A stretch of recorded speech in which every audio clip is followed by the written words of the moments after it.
Salut Anas. Salut Pablo, ça va? Ça va, ça va. Et toi, ça va? Ça va. Malgré la situation politique de la France et du monde.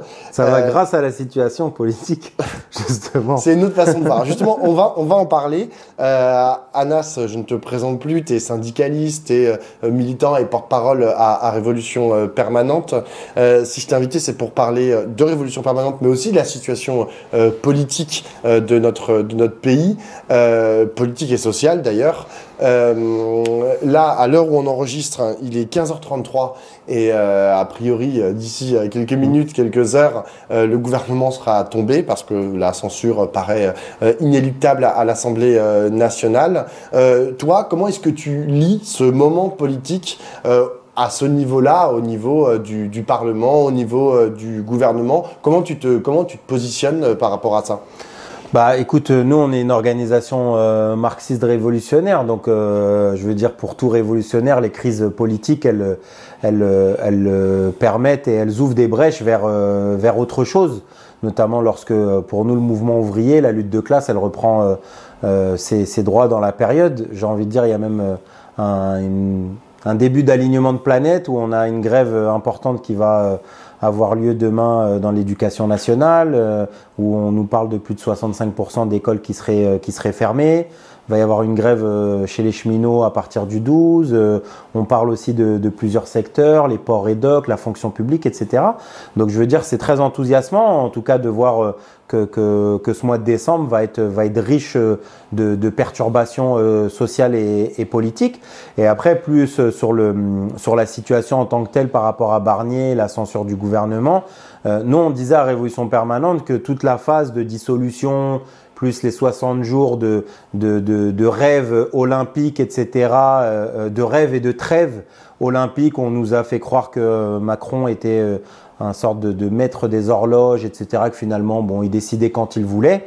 Pour nous, cette nomination de Michel Barnier, on disait qu'elle ne masquerait pas la crise politique du régime français, de la Ve République, mais également la crise du macronisme et cette longue agonie. Donc oui, c'est une censure importante. Et moi, ce que j'ai envie de dire par rapport à ce que j'entends, où on nous fait croire que les pleins feux et les pleins phares, ils sont sur le Parlement, dire que pour moi, c'est pas le fruit du travail parlementaire, en fait, ça. C'est pas parce que le RN censure et le Nouveau Front Populaire censure. Si aujourd'hui, cette censure, elle existe d'un point de vue parlementaire, c'est parce que ça fait quasiment, ça fait 7 ans, on est en 2024, 2017-2024, ça fait 7 ans. 7 ans de lutte de classe importante dans ce pays qu'il ne faut pas oublier, le mouvement des Gilets jaunes, la bataille des cheminots en 2018 pour le statut, les révoltes des quartiers populaires après la mort de Naël, le mouvement écolo, Parcoursup, la fusion des universités. Je veux dire, le macronisme a eu face à lui la quasi-intégralité des composantes de notre camp social qui ont, malgré certaines défaites ou des semi-défaites, on parlait même parfois de victoire à la Pyrrhus, c'est-à-dire que même quand Macron arrivait à passer en force, ça fragilisait beaucoup plus sa position jusqu'à la réforme des retraites de 2023. Je veux dire, quand vous avez 94% des actifs du pays qui sont contre une réforme et aujourd'hui encore qui permet cette opposition de discuter, de mettre une certaine pression où on ne peut pas mettre un ministre parce que s'il est contre la réforme des retraites, ce n'est pas possible. Donc je veux dire, ok, d'un point de vue parlementaire, c'est les groupes parlementaires qui votent cette censure-là, mais il faut savoir que c'est grâce au mouvement social que la jeunesse, le mouvement ouvrier, qu'il se passe ce qui se passe aujourd'hui, et que c'est à nous d'avoir la suite de l'histoire. C'est-à-dire que c'est aux travailleurs, à tous, notre camp social, de se mobiliser pour en finir définitivement avec Emmanuel Macron. Alors, justement, tu dis que la crise institutionnelle au niveau du Parlement et du gouvernement, elle trouve ses sources dans ce mouvement social qui se constitue, qui se renforce depuis maintenant 7 ans, puis on peut même commencer un peu avant, hein, déjà sous François Hollande, voire avant encore. la résolution, est-ce qu'elle viendra aussi, tu appelles de tes voeux à ce qu'elle vienne aussi grâce aux travailleurs et aux travailleuses en lutte, mais du coup, c'est quoi les voies et moyens, c'est quoi les canaux que les travailleurs et les travailleuses pourraient utiliser pour précisément faire que on a un pays qui aille dans une autre direction que celui qu'il a pris depuis maintenant 20 ans? Pour moi, la réalité, c'est qu'il faudrait qu'à un moment donné, il y ait cette fameuse chose qui soit posée au centre, c'est la grève générale. On devrait avoir une grève générale qui soit pas uniquement une grève dans la méthode, mais qui soit aussi une grève par la revendication et le programme, et un programme radical qui soit imposé. Je veux dire, il y a beaucoup de gens qui en ont marre, par exemple, de la figure présidentielle. Il faudrait que ces choses-là elles soient posées dans le paysage. Moi, je pense que la solution, elle n'est pas dans un énième monarque ou un sauveur providentiel qui va rien sauver du tout. Sinon, les poches des plus riches et des grands puissants, je veux dire, on est dans un État bourgeois avec des institutions bourgeoises. Elles servent systématiquement les intérêts des mêmes. C'est pour ça qu'on va toujours taper dans la poche des classes populaires. Et donc les gens le voient, et c'est pour ça que pour moi, c'est à la classe ouvrière, à la jeunesse. Quand je dis classe ouvrière, c'est pas uniquement le prolo en bleu de travail, mais il faut le comprendre par notre camp social, par celles et ceux qui vivent des fruits de leur travail, qui vivent dans des familles populaires. C'est à nous d'imposer ça. C'est à nous, par les mobilisations, par la grève, les blocages, etc., les piquets de grève en assemblée générale, de discuter, de décider des moyens de changer les choses. Parce que il y a quelque chose d'autre qu'il faut voir, c'est que aujourd'hui, la mieux positionnée, d'un point de vue parlementaire et institutionnel, c'est le Rassemblement national. C'est-à-dire que politiquement, dans tous les cas, c'est par des voies réactionnaires que la bourgeoisie entend essayer de régler les choses. Pas uniquement à l'échelle de la France, mais à l'échelle internationale. Je veux dire, la crise de Joe Biden, le fameux génocide Joe et sa politique de soutien de l'État d'Israël, comment les choses elles se sont réglées? Est-ce qu'elles se sont réglées dans le sens des classes populaires américaines? Non. Elles sont aujourd'hui entre les mains de Donald Trump, d'Elon Musk, d'ambassadeurs réactionnaires pro-Netanyahou, de chefs du FBI qui sont là pour faire en sorte de commencer un peu des méthodes néofascistes. Et en France, je veux dire, à un moment donné, qu'est-ce qu'on nous propose? Rotaillot, une alliance encore avec l'extrême droite, une présidentielle avancée avec Marine Le Pen pour essayer de se sauver avant les procès. Donc oui, on a tout intérêt de voir que c'est à notre camp social de le faire et pas à la gauche institutionnelle qui en réalité, moi je suis encore étonné que 5 mois après on nous parle encore de Lucie Castet. Enfin je sais pas qui est Lucie Castet, qu'est-ce que fait cette femme-là et pourquoi on nous la représente comme je ne sais quoi, et surtout avec un programme qui je veux dire est totalement modéré. Parler encore de 1600 € aujourd'hui en pleine inflation avec des plans sociaux où il n'y a même pas un mot d'ordre sur l'expropriation et le contrôle ouvrier des usines, la nationalisation, il n'y a même pas la retraite à 60 ans. Je veux dire, si c'est ça l'avenir pour notre camp social, c'est problématique. Alors, donc, si je comprends bien, tu appelles à une grève générale. Ça fait longtemps qu'il n'y a pas eu de grève générale dans le pays. Très souvent, on dit ah, oui, bon, bah, c'est super, il y en a comme à Révolution Permanente, mais bien sûr, vous n'êtes pas les seuls à appeler à cette grève générale. Pour autant, elle n'arrive pas. Quand on regarde le mouvement social, tout à l'heure, t'en as rappelé voilà, les différentes évolutions, que ce soit le mouvement écolo, la jeunesse, la révolte genre dans les quartiers populaires ou aussi sur le lieu de travail. On ne peut pas créditer ce mouvement social, hélas, de beaucoup de victoires d'importance. Hein. Il y en a des victoires. Dans certaines usines, il y a des luttes qui sont couronnées de succès, où les travailleurs et les travailleuses obtiennent ce qu'elles ont demandé, souvent, comme tu l'as rappelé, à la suite de grèves. Mais comment est-ce qu'on fait pour précisément transformer l'essai? C'est sympa d'appeler à la grève générale, tu vois, mais derrière, Anas Kazib, tu auras beau tout seul te mettre en grève, tu vas pas faire une grève générale à toi tout seul, tu vois. Donc, quels sont les freins et surtout, quels sont les paramètres, les outils qu'on a à notre disposition pour mettre en place ce mouvement social, un mouvement social suffisamment puissant précisément pour renverser l'ordre établi qui aujourd'hui empêche tout progrès social? La réalité, c'est que déjà, il y a une révolutionnaire historique allemande que j'adore citer par moment et ça me fait penser à elle dans ce que tu as dit. Elle disait que le chemin des victoires était pavé des dalles des défaites. C'est Rosa Luxembourg. Elle disait ça il y a plus d'un siècle maintenant, c'est-à-dire que, et j'ai essayé de le dire tout à l'heure par mon propos, c'est-à-dire que on gagne pas toujours une grève, on peut la gagner comme la perdre, mais il faut voir aussi politiquement ce qu'elle laisse comme empreinte. Et je veux dire, tout ce qui existe aujourd'hui, c'est du fait de l'empreinte de ces mobilisations-là, et elles sont importantes. Et je l'ai rappelé aussi, notamment contre les discours institutionnalistes, pour dire de cette manière-là. Parce que qu'est-ce qu'on nous dit là aujourd'hui? On nous dit c'est Marine Le Pen qui a décidé. On nous fait croire ça en fait. On nous fait croire que ce qui est en train de se passer là, c'est parce que Marine Le Pen, elle a bu un café un peu serré ou pas, ou voilà, est-ce que Barnier là? Non, non, c'est pas ça. C'est parce qu'elle aussi, elle a des propres contradictions avec sa propre base. Parce qu'elle profite notamment de ces défaites-là, elle profite de la crise, des trahisons de la gauche pour avoir des gens, de plus en plus d'ouvriers, des gens de classe populaire qui votent pour elle. Sauf qu'elle a besoin de s'institutionnaliser, parce qu'au fond, le Rassemblement national, et ceux qui connaissent même les programmes de Jean-Marie Le Pen, je veux dire, c'était des libéraux, ces gens-là. Mais ils ont toujours voulu s'institutionnaliser, se faire accepter par le système. Et Le Pen, si ça a mis autant de temps, c'est parce qu'il y a des contradictions entre sa base et le système. Sauf qu'elle voit ce qui s'est passé pour Trump et qu'elle saisit la balle au bond en se disant que d'être dans l'opposition du système, ça pouvait lui profiter. Et c'est hors de question que nous, on accepte ça sans rien faire. Donc, quand je parle de la grève générale, c'est pas d'un point de vue moral, c'est aussi d'un point de vue stratégique. Maintenant, qu'est-ce qu'il faudrait faire pour transformer l'essai, comme tu as dit? Moi, je pense que déjà, il faut corriger et tirer les bilans des défaites du passé. Je veux dire, on a quelques exemples, notamment, je veux dire, 2023, le plus récent. Qu'est-ce qui nous manque?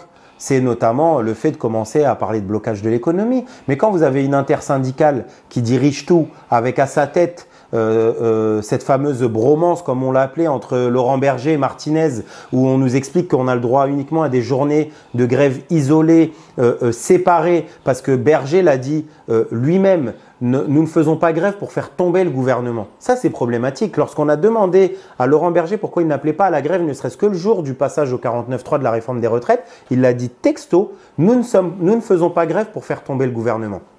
Et ça dit du rôle aussi de la bureaucratie syndicale que, en fait, ils veulent être uniquement dans le dialogue, dans la négociation avec le système, et ils refusent en fait de revenir aux idéaux de base du mouvement ouvrier qui s'est forgé dans la chaleur des usines, durant la Première Guerre mondiale, la Seconde, au démarrage de la Commune de Paris et autres. Je veux dire, le mouvement ouvrier organisé, son ADN, il est profondément révolutionnaire, il est profondément anticapitaliste, et que pour moi, ça peut pas se faire uniquement avec des grèves isolées déjà aujourd'hui. Moi, c'est très bien, je les ai cités, les Ducs, la SNCF, etc.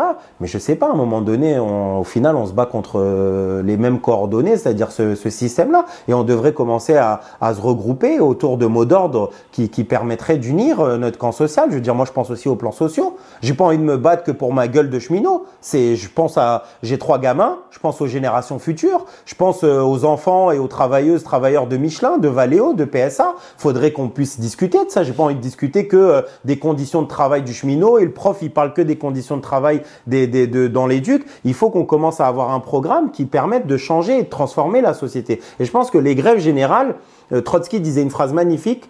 Il disait, la grève générale, elle pose une question centrale, à savoir qui doit être le maître de la maison. Et je pense que profondément, c'est à notre camp social d'être le maître de la maison. Et si on ne veut pas en fait s'affronter au système, bah, malheureusement, on fait des grèves corpo, locales, etc., etc.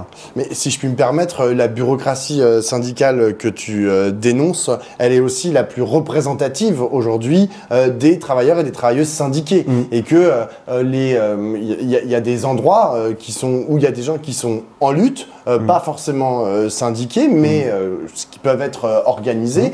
Et aujourd'hui, ils sont minoritaires. Tu me dis, moi, par exemple, je suis cheminot et j'ai envie de me mobiliser pour les plans sociaux. Très bien, mais je crains que tu sois minoritaire dans les cheminots et dans les cheminotes qui sont aujourd'hui en lutte. Donc, est-ce que tu ne peux pas aussi reconnaître pour la SFDT ou pour la CGT que, en fait, ils se sont fait élire et que certes, tu es tout à fait dans ton droit de les critiquer, Néanmoins, ils ont une représentativité que toi, tu n'as pas. Moi, je remets pas en cause. Après, moi, je suis élu du personnel. Ça va faire 10 ans maintenant que je suis sur le terrain. Je suis ultra majoritaire. Je veux dire, moi, dans mon secteur, il n'y a même pas d'autres syndicats. C'est tellement on fait le travail que, je veux dire, on fait des scores de limite de dictateurs dans nos chantiers. Parce qu'en fait, au moment des grèves, c'est la grève aux grévistes, c'est-à-dire qu'il n'y a plus une histoire de syndicat, c'est ceux qui sont en grève qui, à la main levée, décident de comment la grève elle se mène. Les négociations avec le patron, c'est pareil, c'est l'Assemblée générale des grévistes qui décide, c'est-à-dire qu'on met au centre la démocratie ouvrière, on considère que c'est pas aux organisations syndicales de décider seules. Elle reste l'organisation la plus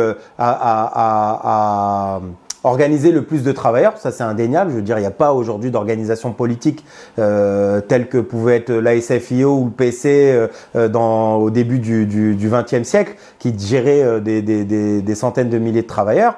Mais la réalité, c'est que c'est encore minoritaire aujourd'hui. Je veux dire, les syndicats, en fait, ils n'ont pas même pas un tiers des travailleuses et des travailleurs de ce pays. Donc, est-ce que c'est à eux seuls de décider? Et pour moi, je fais le distinguo entre la bureaucratie syndicale qui défend des intérêts propres, c'est-à-dire souvent contre sa propre base, qui consulte pas sa base, qui, je veux dire, demander à n'importe quel CGTiste s'il est heureux au démarrage des JO, plutôt que de voir des piquets de grève, il a vu Bernard Thibault courir avec la torche olympique. Est-ce qu'un CGTiste est heureux d'avoir entendu Sophie Binet dire qu'il ne voulait pas gâcher la fête, alors que tout le monde voyait bien que les JO étaient une fenêtre de tir pour, par exemple, faire reculer sur la réforme des retraites, obtenir des augmentations de salaire, l'indexation, etc. Je veux dire, les gens le voient. Et c'est vrai qu'il peut y avoir du corporatisme.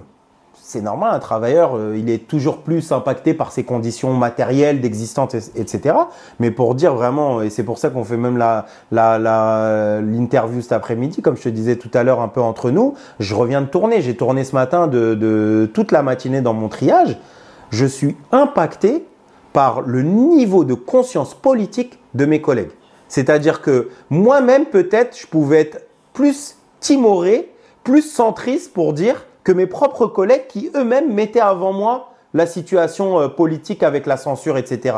Parce que les gens le voient bien que faut être con pour être corporatiste aujourd'hui. Quand tu as une crise politique, quand les gens ils voient que Macron n'a jamais été autant affaibli, que ça va être la galère pour reformer un gouvernement et que même ce gouvernement-là, peut-être dans les prochains mois, il va tomber et que c'est un casse-tête en fait pour le système, etc., etc.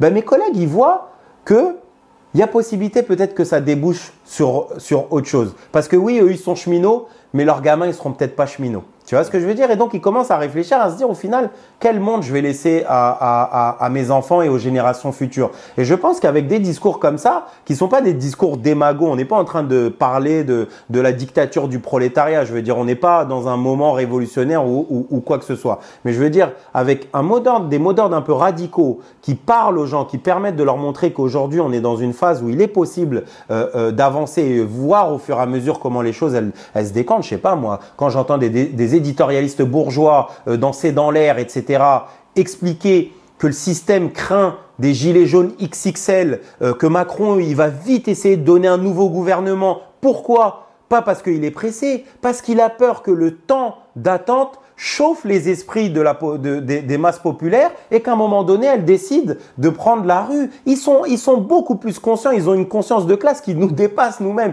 Ils sont conscients de ce qu'est la lutte de classe. Maintenant, c'est à nous de renouer avec ça et de voir que oui, on a, comme cette fameuse phrase, ils ont les milliards, on est des millions, de voir qu'on peut commencer à faire des choses. On a, je veux dire, de l'expérience par le passé et c'est bien de connaître aussi un peu l'histoire pour renouer avec les plus beaux moments.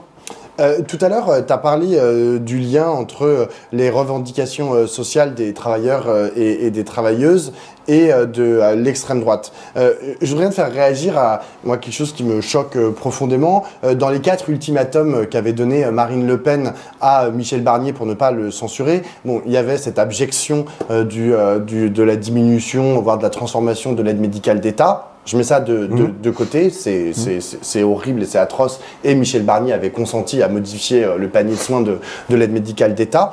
Mais les 3 autres points, c'était des points qui pourraient ressembler à des points défendus par la gauche. C'était le non déremboursement des médicaments, c'était la non-hausse de la taxation sur l'électricité et c'était l'indexation des retraites sur l'inflation.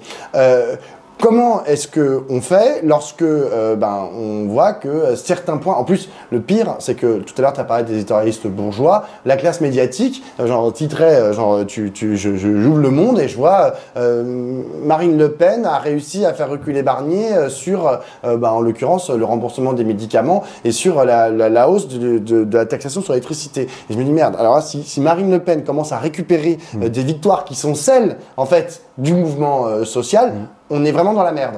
Comment est-ce qu'on s'y affronte? Comment est-ce que tu lis ça? Tout à l'heure, tu m'as dit, elle ment. Ils mentent, ils font semblant. Mais le problème, c'est qu'il y a de plus en plus de gens, hélas, qui y croient. Parce que, comme je disais, elle voit aussi sa base sociale. Et que sa base sociale, en fait, moi j'adore notamment, je regarde beaucoup ce que disent des sociologues comme Félicien Faury et Benoît Coquart, qui sont 2 sociologues qui ont analysé, qui analysent un peu ce vote des classes populaires, notamment dans cette France périphérique, etc., où on comprend que les classes populaires qui votent pour Marine Le Pen, c'est une combinaison, pour dire d'une manière assez directe, entre le désarroi et le racisme. C'est-à-dire, c'est des gens à qui en fait on fait croire que vu qu'il n'est plus possible de changer le système, vu qu'il n'est pas possible, pour dire d'une certaine manière, de faire cracher Bernard Arnault, alors vaut mieux essayer de récupérer dans quelques acquis qu'on va donner à Karim et Mamadou. C'est ça la réalité. C'est aussi Marine Le Pen, elle essaye de se positionner comme ça. Et c'est pour ça que je disais tout à l'heure qu'elle a des contradictions, parce qu'en même temps, si elle se retrouve aujourd'hui à devoir censurer à contre-cœur, c'est parce que aussi elle sait que sinon elle perdait dans sa base électorale. Parce qu'au fond, au niveau du budget, ils n'ont pas fait grand-chose. Je veux dire, surtout les débats budgétaires. Enfin, ils étaient très Barnier compatibles. Je veux dire, il y a même des gens comme Bardella qui sont même très à droite sur un certain nombre de choses, qui incarnent un peu l'aile libérale, consciente de pas trop fragiliser le système, etc., etc. Donc oui, elle joue de ça, et c'est pour ça que c'est dangereux. Je veux dire, si nous on répond pas face à ça, en fait, si nous on n'apporte pas d'alternative, si pour ces classes populaires, en fait, l'alternative au macronisme, l'alternative à l'austérité, etc., à Barnier et autres, c'est Marine Le Pen. Mais c'est terrible. Je veux dire, c'est pour ça que, pour moi, la manière avec laquelle on lutte contre Marine Le Pen, contre l'extrême droite, c'est pas par plus de parlementarisme, etc., etc., mais c'est par l'affrontement, en fait. Parce que sur ce terrain-là, le Rassemblement national, il y viendra jamais. Parce que ça fait pas partie de son ADN. Et c'est très simple. Regardez 2023. Je veux dire, en 2023, le Rassemblement national était interdit des manifestations. Il y avait des électeurs de 2024 qui étaient dans les manifs, qui scandaient Macron démission, qui scandaient la retraite à 60 ans, on s'est battu, etc. C'est-à-dire qu'on avait une possibilité. C'est pour ça que je dis que le poids des défaites aussi, il pèse lourd. Parce que quand tu gagnes, mais qui ressort vainqueur de ça? Si on avait gagné en 2023, mais je ne mets pas un centime sur le résultat de la dissolution, etc. Parce que les gens, ils vont ressortir, ils vont dire, c'est la gauche finalement qui a gagné d'un point de vue institutionnel et syndical. C'est pas le Rassemblement national qui serait ressorti vainqueur de cette bataille-là. Et les gens, ils auraient dit, on a gagné sur les retraites, venez, on va aller chercher l'indexation sur les salaires, venez, on va aller chercher des meilleures conditions de travail dans nos entreprises. C'est pour ça que souvent, à Révolution Permanente, on dit « Ah, les camarades, on aime bien ce que vous dites, mais parfois vous êtes un peu dur avec la bureaucratie syndicale. » Mais on est intransigeant et on est fiers d'être intransigeant face aux stratégies de la défaite. Parce qu'on sait à quel point, par l'expérience et l'histoire, comment ces défaites-là, elles finissent par se retourner contre nous beaucoup plus que simplement sur les acquis sociaux qu'on perd. Parce que derrière, quand le vin se transforme en vinaigre, à un moment donné, ce vinaigre, il a aussi le nom de Donald Trump, de Orban, de Marine Le Pen, etc. Et quand les gens y perdent, regardez l'exemple de Syriza, qui passe après Syriza? Je veux dire, on a des grèves générales immenses, on trahit les classes populaires, c'est l'extrême droite derrière qui récupère.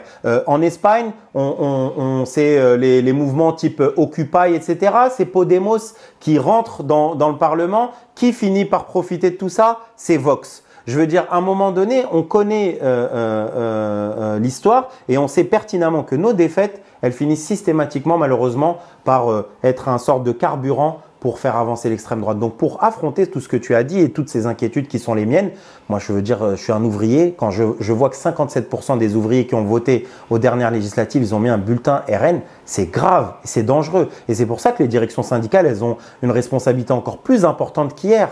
Parce que demain, on aura des syndicats fascistes, comme ça existait dans l'histoire. On aura des syndicats pro-patrons qui vont venir avec des battes de fer et qui vont dégager les piquets de grève, qui vont dire « vous bloquez pas notre usine, vous nous empêchez pas de travailler ». C'est ça ce qu'on va avoir. Ceux qui connaissent l'histoire de Mussolini, c'était aussi en grande partie ça avant qu'ils arrivent. C'était des bandes qui allaient mater la grève générale, qui allaient mater les usines. Et on peut arriver dans ça. Moi, je suis fier d'être dans un syndicat où, par exemple, on a fait un communiqué en soutien au peuple palestinien, où on a dénoncé, dans écrit Sudrail, on a dénoncé le génocide en Palestine, où on disait qu'il fallait absolument appeler à la grève en soutien au peuple palestinien. Comment je fais demain si dans ces syndicats-là, tu as 2/3 qui sont maintenant électeurs du Rassemblement national? Ils vont me laisser faire un tract pour la Palestine, pour le comité Adama, pour la mort de Naël? Jamais ils te feront ça. Et c'est pour ça qu'on a une responsabilité en fait à avoir un programme clair, offensif et qui permettent d'arracher un à un chaque personne du Rassemblement national. Et si tu me permets, pourquoi nous pouvons le faire? Parce que ce n'est pas la stratégie, je pense comme moi Pablo, tu as suivi le débat Ruffin-Mélenchon, les bourgs, les tours. En gros, pour dire simplement, Ruffin il considère qu'il faut un peu moins parler de racisme et de LGBT-phobie, etc. et plus parler aux travailleurs blancs. Et Mélenchon, il considère que là où il peut chercher son vivier, c'est dans les 16 millions d'abstentionnistes. L'un dans l'autre, les deux stratégies, ce sont des stratégies électorales et qui sont menées par un agenda électoral. Comment je vais récupérer 1 + 1 + 1 + 1 pour gagner? Et ça, c'est tout contre l'unité des travailleuses et travailleurs. On ne peut pas unir l'ensemble de notre camp social autour de mots d'ordre où un pense qu'il n'a rien à faire des travailleurs qui ont voté l'extrême droite et il préfère les laisser pour aller se pencher sur les abstentionnistes, et un autre qui pense qu'on n'a rien à dire au quartier populaire, on n'a pas à parler de violence policière, de transphobie, d'homophobie, etc. parce que ça emmerde le prolo blanc qui est au fin fond de la Picardie ou du Gers ou de je ne sais quoi. Et moi, je pense que ces deux idéologies, elles sont totalement erronées et que justement, l'une comme l'autre, et même celle de Mélenchon, si nous, on laisse des travailleurs dire c'est foutu, ils ont voté RN, on discute plus avec eux, et ben demain, dans le mouvement social, nous, on va en pâtir sévèrement d'avoir laissé ces gens-là continuer à écouter le discours du Rassemblement national. J'imagine que ça, c'est le discours de révolution permanente. Du coup, on en vient donc à ton parti, parce que Révolution permanente, c'est un parti. Oui. Vous servez à quoi, en fait, là-dedans? Parce que là, tu as beaucoup parlé de syndicats. Mais Révolution permanente, c'est pas un syndicat. T'es à Sudrail. À quoi vous servez en tant que parti dans tout ce qui se passe? Vous n'êtes pas à l'intérieur du nouveau Front populaire. Hein. Vous êtes de gauche, bien évidemment. Vous êtes marxiste révolutionnaire, comme tu l'as rappelé. Mais vous n'êtes pas dans le nouveau Front populaire. Du coup, comment est-ce que tu vois ta place à l'intérieur de cette gauche au sens large? Qu'est-ce que tu as à dire? Et surtout, tout le discours que tu dis là, est-ce que il trouve un écho chez les travailleurs et les travailleuses, chez les Français et les Françaises? En gros, est-ce que vous avez de plus en plus d'adhérents à votre parti, et peut-être que demain vous serez un parti de masse? Est-ce que vous prenez la voie du parti de masse?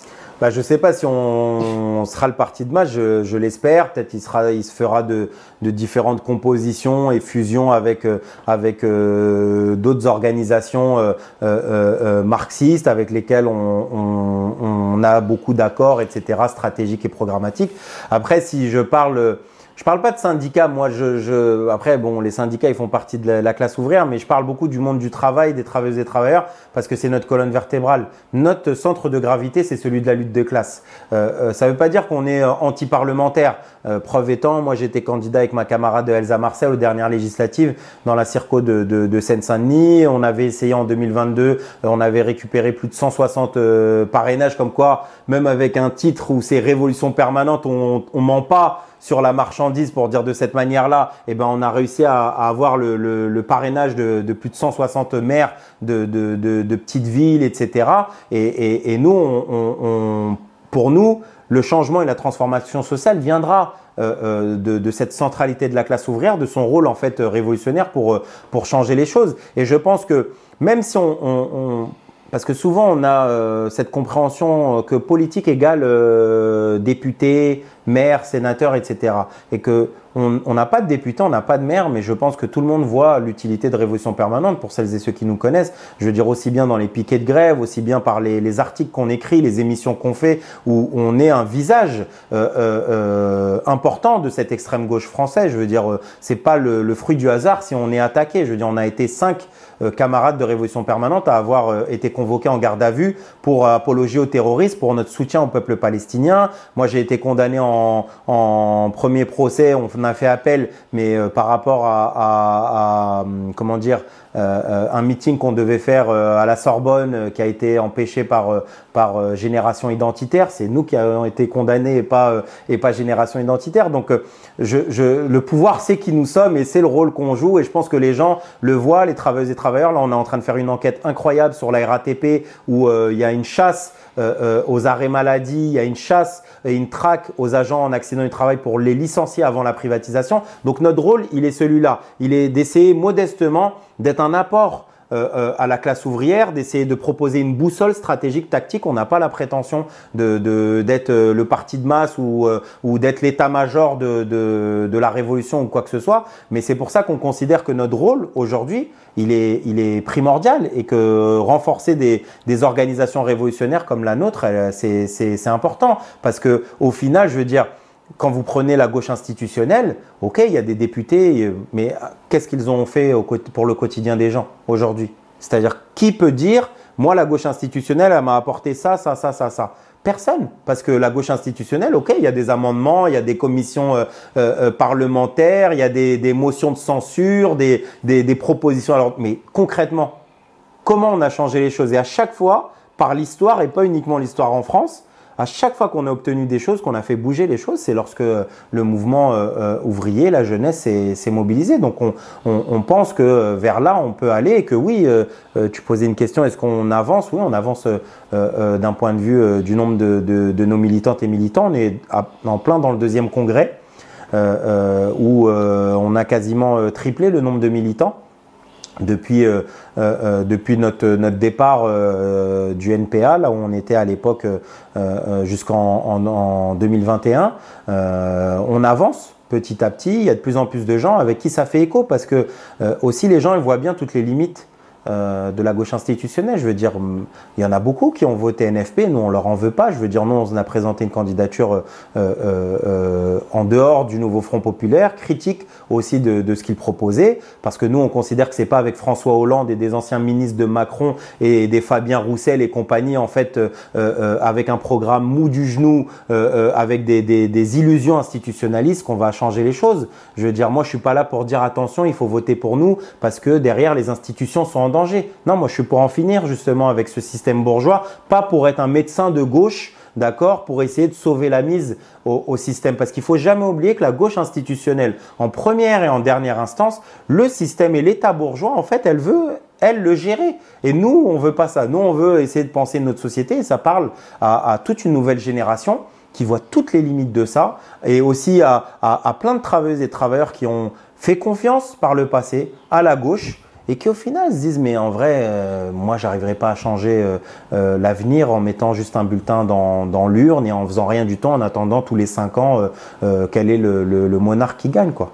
J'ai une dernière question, Anas. Vous avez lancé une souscription à Révolution Permanente. Vous cherchez 500 000 euros. Vous en êtes à peu près à la moitié pour l'instant. Je mettrai en lien sous cette vidéo le lien vers la souscription.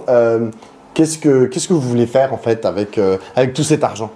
Bah, c'est beaucoup d'argent et c'est pas beaucoup en vérité parce que bon là on est à quasiment 300 000 euros. On a encore jusqu'à la fin du mois de décembre pour récupérer les 200 000 manquants. Très sincèrement, enfin voilà, nous on aimerait pouvoir vivre d'amour et d'eau fraîche et de likes et de partage, etc. Ça ne veut pas dire qu'il ne faut pas arrêter de nous liker ou quoi que ce soit, mais malheureusement, l'argent, c'est le nerf de la guerre et vous le savez aussi à regard, c'est-à-dire que si tu n'as pas un local, si tu n'as pas où poser ta caméra, ta lumière, etc. pour faire une interview, c'est une galère et nous, c'est démultiplié parce qu'on est un média qui fonctionne uniquement à la force des bénévoles. Je veux dire, depuis maintenant 2015, ça va faire presque 10 ans l'année prochaine qu'on tient un journal quotidien avec des nombreux articles, des émissions, etc. Je veux dire, tout coûte de l'argent. On aimerait par exemple envoyer des camarades sur des piquets de grève vers Cholet pour Michelin ou autre. Bah, c'est des billets de TGV à payer, c'est un logement à payer pour que le camarade il puisse rester sur le piquet de grève, etc. C'est des émissions, c'est beaucoup de choses. On n'a pas de locaux. Encore, on avait une émission dans un local qu'on a bien voulu nous laisser pendant 2 mois et depuis on n'a plus fait d'émission par exemple, c'est-à-dire que ça nous empêche de pouvoir parler plus avec des vidéos, avec des éditos, etc. de la situation politique. Donc c'est difficile d'être une organisation politique qui vive sans moyens, c'est quasi impossible. On a essayé de se faire violence, on a vécu principalement d'huile de coude jusqu'à présent. Et voilà, nous ce qu'on demande, c'est, il n'y a pas besoin d'être d'accord avec 100% de ce que dit RP, même pas 50 ni quoi que ce soit. Si vous voyez l'utilité que l'on a aujourd'hui, si vous lisez les articles, si vous voyez les reportages qu'on fait aussi sur le terrain, je pense les gens saluent beaucoup le travail dans la classe ouvrière qu'on fait. Moi, je me rappellerai, il y avait je crois que c'était un journaliste de Libération qui avait dit en 2023, il avait dit si vous arrivez sur un piquet de grève avant un militant de Révolution Permanente, c'est que vous êtes réveillé déjà très tôt. Et nous, ça nous avait grave touché parce que ça montre qu'on fait vraiment ça avec beaucoup de conviction, de détermination. Et voilà, et je pense qu'on est une vraie parole pour la classe ouvrière et qu'on a envie plus que jamais dans cette période-là d'instabilité où on pense que la construction d'une organisation révolutionnaire est centrale, je veux dire, face aux événements qui se passent. Non pas uniquement la censure du gouvernement, non pas uniquement la démission d'Emmanuel Macron, mais face à un monde de crise et de guerre. Et comme disait Lénine, il parlait de crise, guerre et révolution. Et nous, on pense que oui, face aux crises, face aux guerres, il y a une alternative, c'est celle de la révolution.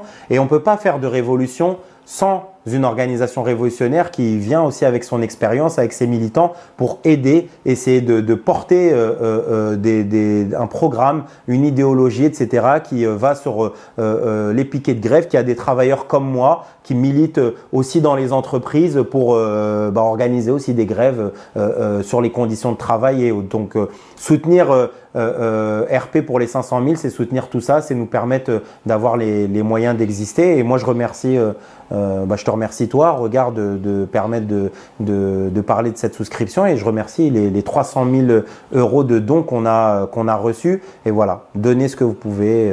Un petit don comme un gros don, il n'y a rien de perdu. Eh ben, merci beaucoup Anna, c'est à moi de te remercier et de remercier Révolution Permanente parce que comme tu l'as dit, genre ça coûte cher d'aller sur les piquets de grève et d'aller voir genre toutes les luttes en cours et moi, genre très modestement, je vais genre plusieurs fois par semaine sur le site de RP pour savoir ce qui se passe genre dans l'actualité des luttes en France et ça me permet d'en parler sans y être allé hélas parce que genre on n'a pas les moyens à Regard, ça me permet de parler de rendre compte de luttes sur les plateaux, que je lis dans Révolution Permanente. Donc, merci à Révolution Permanente. Merci à toi. Il y a d'ailleurs, pour la blague du jour, il y a un camarade, ce matin, il m'envoie un message sur Twitter, parce qu'en fait, on a des camarades en Corée du Sud actuellement avec ce qui est en train de se passer sur la loi martiale, l'immobilisation, et on a une organisation sœur qui est petite encore, mais qui est en Corée du Sud, et du coup, on arrive à avoir des reportages traduits en français. Du coup, les gens, ils sont comme des dingues. Il y en a un, il m'a dit, putain, mais RP, vous êtes même en Corée du Sud, vous êtes trop fort. Et je veux dire,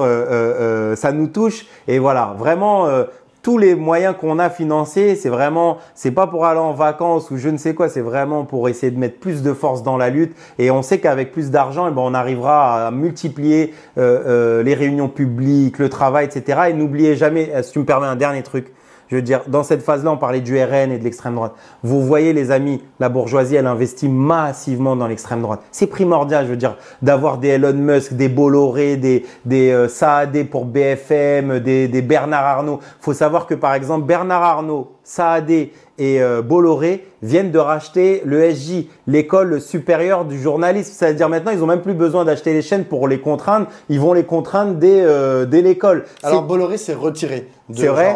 Ah bon, bah tu me l'apprends. Ouais. Mais c'est dingue, je veux dire. Il faut comprendre que la bourgeoisie, les puissances de l'argent, en fait, ils investissent là-dedans. Et ils ont des millions d'euros. Et vous avez vu le RN dans son procès, même quand ils ont des millions d'euros, ils trouvent le moyen de truander pour essayer d'organiser leur parti. Qu'est-ce que nous, on doit dire qui n'avons pas les deniers de l'État, qui n'avons pas Bolloré, il n'y a personne qui nous soutient. Et je pense que dans la bataille aussi de l'extrême droite, il faut voir que si eux, ils sont conscients qu'il faut aider le RN, qu'il faut aider la République en marche, les Républicains, Pécresse, etc. Si eux, ils sont conscients de ça, nous, on doit être beaucoup plus conscients qu'eux que si on ne fait pas le poids, en fait, on n'arrivera jamais à les dépasser. Et donc, il faut soutenir une organisation qui veut participer à la transformation de la société et qui veut s'affronter et qui prend des coups, les amis. Parce que prendre des coups, ça coûte cher aussi, juridiquement, etc. Vous avez vu notre camarade à Neuhauser, Christian Porta, c'est une bataille de plusieurs mois.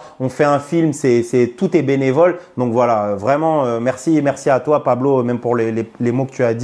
Et merci à Regard et à tous ceux qui nous aideront. Merci beaucoup, Anas. Merci, Pablo.